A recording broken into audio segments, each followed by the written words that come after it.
Hi guys, ఏమీ అనుకోకండి. ఈరోజైతే కామెడీ వీడియో లేదు. ఈరోజైతే నేను ఒక లాజికల్ గా ప్రాసెస్ గురించి చెప్పి ఆ తర్వాత మీకు ఫైనల్ గా వచ్చే ఆన్సర్ ని నేను చెప్తాను. సరే, అయితే స్టార్ట్ చేద్దాం. ఇంకా ముందుగా మీ మనసులో ఒక నెంబర్ ని అనుకోండి.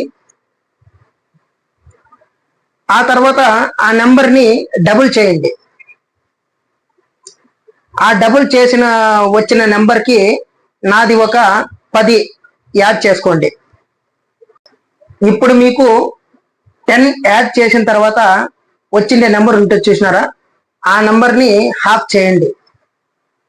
ఈ విధంగా హాఫ్ చేసిన తర్వాత వచ్చిండే నెంబర్ లో నుంచి మీరు స్టార్టింగ్ లో అనుకుంటారు చూసినారా, ఆ నెంబర్ ని మైనస్ చేయండి.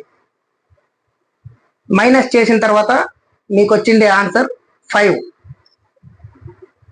ఈ ప్రాసెస్ గురించి మీకు తెలిసినట్లయితే కింద కామెంట్ రూపంలో అది ఎలా వచ్చిందో తెలియచేయండి.